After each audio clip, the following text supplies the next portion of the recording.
Selamat siang Pak Yosef dan terima kasih atas kesempatannya.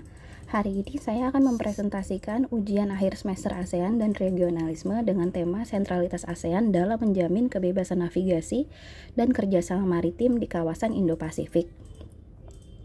Berikut adalah subbagian yang akan saya bahas pada presentasi hari ini, yaitu pertama, isu kebebasan navigasi dan kerjasama maritim, ASEAN Outlook on Indo-Pacific, dan penanaman sentralitas ASEAN sesuai dengan APSC Blueprint 2025 di kawasan Indo-Pasifik.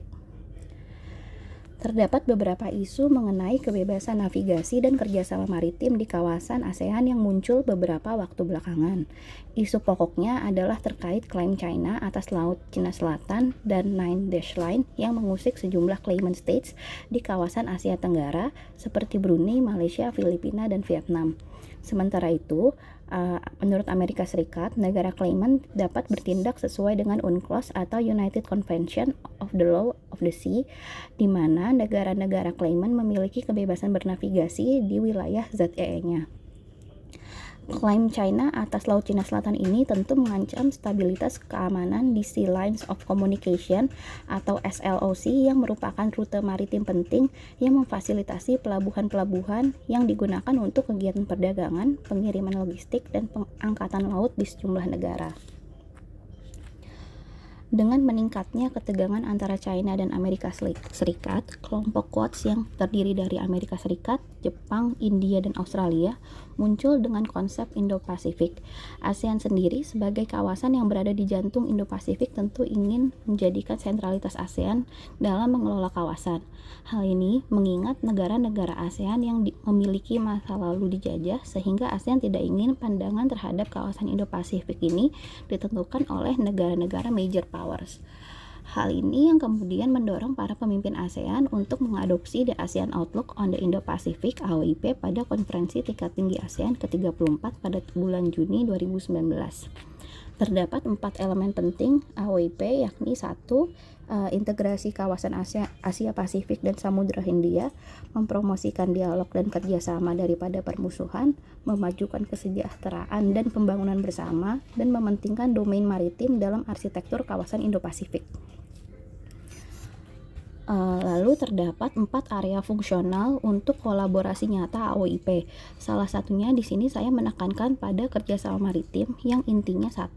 ASEAN mengakui adanya permasalahan maritim yang memiliki potensi menjadi konflik terbuka. Ini merupakan tantangan geopolitik. Lalu yang kedua, ASEAN mendorong kerjasama dalam hal menekankan hukum laut sesuai dengan UNCLOS 1982. Lalu mempromosikan keamanan dan stabilitas maritim dan kebebasan bernavigasi. Keempat, kerjasama untuk pengelolaan berkelanjutan atas sumber daya laut dengan mempromosikan konektivitas maritim. Selain itu, area lainnya adalah terkait konektivitas, pembangunan berkelanjutan, SDGs, dan ekonomi. Lalu bagaimana sentralitas ASEAN dapat diterapkan sesuai dengan APSC Blueprint 2025 terkait masalah kebebasan navigasi dan kerjasama maritim ini?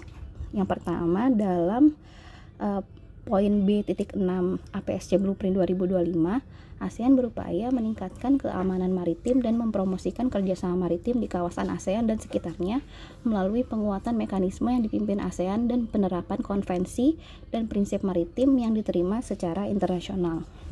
Di mana pada poin B6.1, ASEAN akan menjaga Laut Cina Selatan sebagai lautan perdamaian, kemakmuran, dan kerjasama. Selanjutnya, di poin B6.2, mempromosikan kerjasama maritim untuk mengatasi masalah maritim secara komprehensif. Lalu B6.3, memastikan navigasi dan perjalanan internasional yang damai, aman, bebas, dan tanpa hambatan sesuai dengan hukum internasional yang relevan.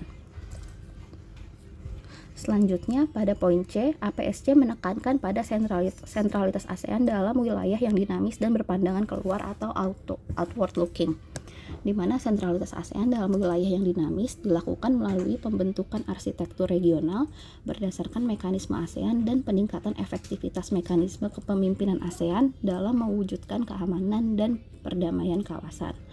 Lalu ASEAN akan meningkatkan kerjasama dengan mitra yang sudah ada, pihak eksternal maupun eksplorasi potensi mitra yang baru. Selanjutnya, pada poin C.1, ASEAN menekankan bahwa akan memperkuat sentralitas ASEAN dalam membentuk arsitektur regional yang berkembang. Salah satunya ini di sini Indo-Pasifik, di mana pada poin C.1.2 lebih lanjut ASEAN mendorong penguatan mekanisme kepemimpinan ASEAN atau ASEAN-led dan proses kerjanya, di mana pada poin 5 disebutkan penguatan ASEAN Regional Forum atau ARF sebagai forum yang penting untuk mengidentifikasi dan mengatasi tantangan keamanan yang telah ada dan baru muncul melalui peningkatan langkah membangun rasa saling percaya atau CBMs serta langkah-langkah konkret menuju diplomasi preventif. ARF sendiri memiliki peran, yakni ASEAN mengakui peran UNCLOS 1982 dan forum ini berupaya untuk mendorong kepatuhan seluruh negara anggota yang ketat terhadap aturan hukum sebagaimana yang dimuat dalam UNCLOS 1982. Jadi di sini ASEAN bisa menekankan sentralitasnya melalui ARF terkait menjaga kebebasan navigasi dan kerjasama maritim di Laut Cina Selatan dan mengedepankan sentralitas ASEAN dengan peran ARF ini. Terima kasih. Sekian presentasi yang saya sampaikan.